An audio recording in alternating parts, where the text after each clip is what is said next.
Assalamu alaikum students. Welcome to the class once again. All right.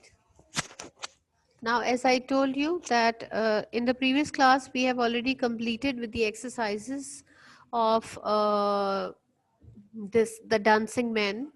जो इसकी exercises थी, written work था, वो सारा हमने complete कर लिया है.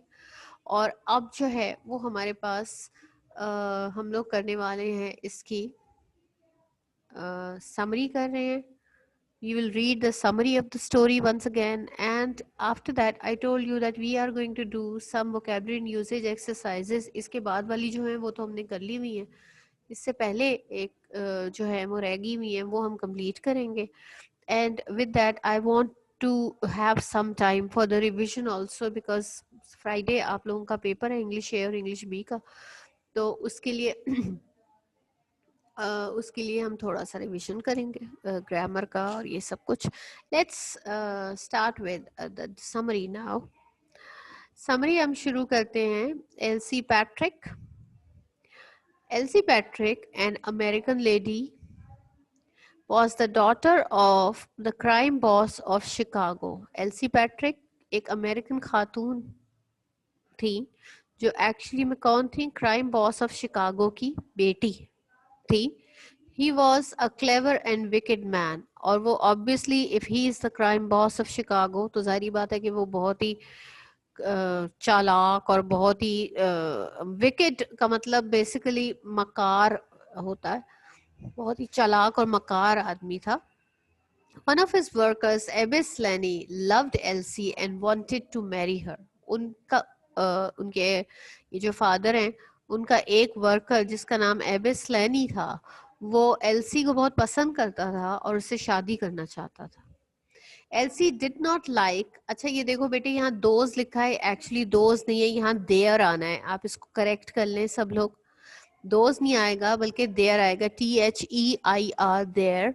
Criminal activities. क्रिमिनल एक्टिविटीज जो मुजरिमाना उनकी काम है, जो बिजनेस जो वो चलाते थे, इट वाज ऑल क्रिमिनल. ये सारा जुर्म थे जो वो करते होते थे. तो ये एल्सी को उनकी ये क्रिमिनल एक्टिविटीज बिल्कुल पसंद नहीं थी. And wanted to get away from him and her father. और वो चाहती थी कि वो एबिस लेनी और अपने फादर से कहीं दूर चली जाए.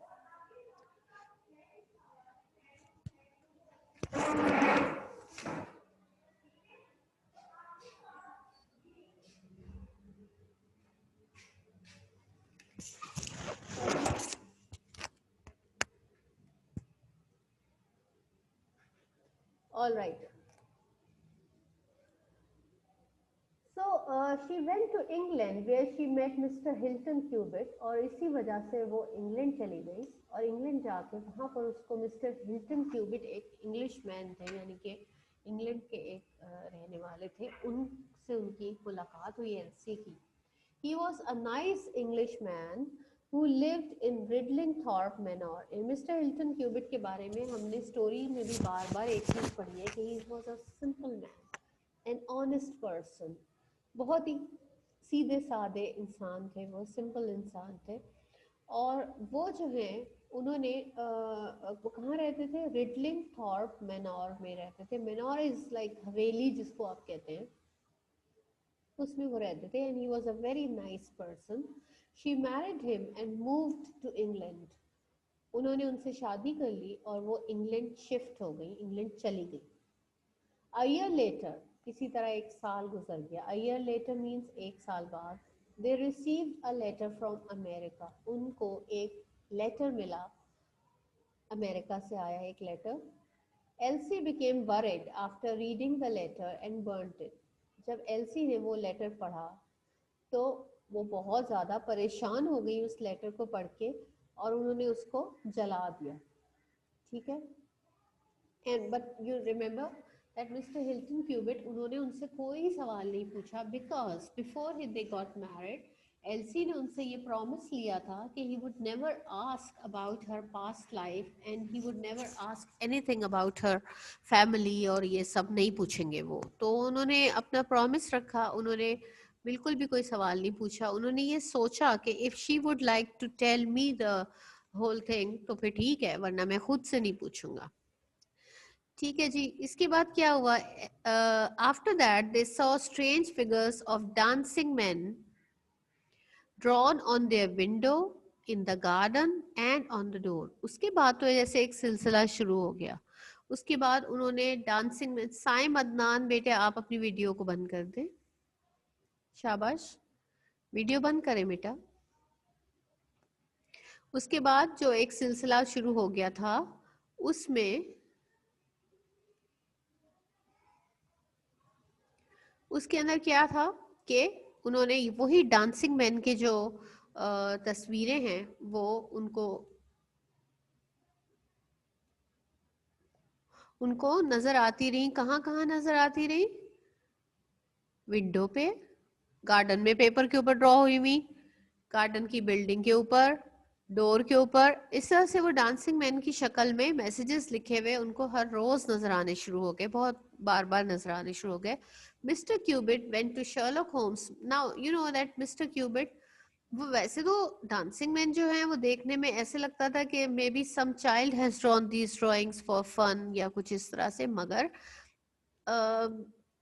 जो मिस्टर हिल्टन क्यूबिट है वो भी ये सोच सकते हैं कि हाँ भाई ये तो शायद किसी बच्चे ने बनाया है, कोई बात नहीं। लेकिन उन, जब वो अपनी वाइफ को देखते हैं कि she is so worried about these pictures, whenever she sees these dancing man she becomes so worried, she becomes so upset and frightened, बहुत डर जाती हैं वो। ये वक्त आ गया कि एक आखिरकार वो बीमार पड़ गई। So naturally, he understood. He realized that there must be something very very special about these dancing men pictures. तो उन्होंने क्या किया कि he went to Sherlock Holmes. He did not go to the police because he thought that if he will show these dancing men pictures to the police, they would definitely laugh at him. वो कहेंगे भाई ये इसमें क्या इतनी बात है, आप इसमें इतने परेशान क्यों हो रहे हैं? No one would understand कि वो इस चीज को कोई भी इतना ज्यादा इम्पोर्टेंस नहीं देगा कि हो सकता है कि इसके पीछे कोई सीक्रेट हो या कुछ, कोई भी नहीं सोचेगा। That is why he went to Sherlock Holmes for help. Mr Holmes studied all the figures closely and remember, जितने भी डायग्राम, ये जो डायग्राम्स जो डांसिंग मैन की पिक्चर्स ड्रॉ हुई हुई उनको मिली थी, वो सारी की सारी पिक्चर्स उन्होंने होम्स को भिजवाई या खुद लेके आए। और होम्स ने क्या किया कि उन तमाम पिक्चर्स को, उन तमाम फिगर्स को एक साथ रख के और उसमें से गेस करना शुरू किया। यू नो, इसके लिए बहुत जरूरी है कि first of all Holmes believed what he was saying. पहले तो उन्होंने उन पर यकीन किया कि हाँ वाकई इसमें कुछ खास बात है।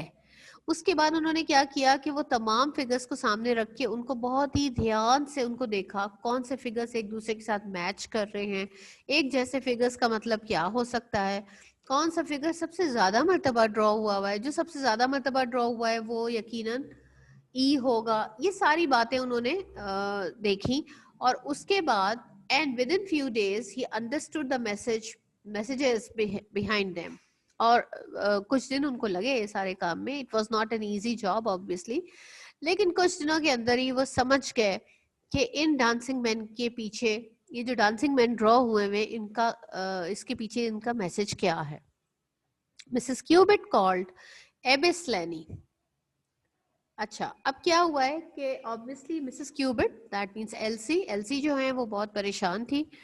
और आखिरकार एबिस लैनी, क्योंकि वो इंसान था जो कि ये सारी ड्राइंग्स बना रहा था और मुख्तलिफ मैसेजेस एलसी के लिए भेज रहा था, लिख रहा था, तो ये सब कुछ रोकने के लिए मिसेस क्यूबिट ने, यानी कि एलसी ने क्या किया कि उसने एबिस लैनी को बुलाया आधी रात के वक्त, because she may be she thought that if she would give some money to him तो ही वुड गो अवे और उसका पीछा छोड़ देगा और ये सब कुछ। इसलिए the man who drew those figures to her house at midnight, उसने एबिस लैनी को, एबिस लैनी कौन है? वो आदमी है जिसने ये तमाम फिगर्स ड्रॉ की हैं। उसने उसको अपने घर बुलाया आधी रात के वक्त, at midnight. But Mr Cubitt came into the room. लेकिन क्या हुआ कि उस वक्त आधी रात के वक्त मिस्टर क्यूबिट उस कमरे में आ गए एंड फायर्ड हिज गन। और उन्होंने क्या किया? And he had his gun with him, और उन्होंने अपनी गन से गोली चला दी। Slaney also fired and killed him. Slaney ने भी जवाब में फायर किया और मिस्टर क्यूबिट का जो फायर था वो तो स्लैनी को नहीं लगा, लेकिन स्लैनी का फायर मिस्टर क्यूबिट को लग गया और वो उनकी डेथ हो गई। ठीक है, he died. Mrs Cubitt shut the window and shot herself. ये सब कुछ कैसे हो रहा था? क्योंकि विंडो ओपन थी और विंडो के जरिए सब कुछ हो रहा था। लेकिन जब ये सब कुछ हो गया तो उसके बाद मिसेस क्यूबिट ने क्या किया कि विंडो को बंद कर दिया और अपने आप को खुद गोली मार ली। She committed suicide, tried to commit suicide actually. Mrs. Holmes, अच्छा ये मिसेस नहीं है बेटे, ये मिस्टर है, इसको करेक्ट करें। Who is this मानूर यावर? मानूर यावर तो हमारी क्लास में कोई नहीं है।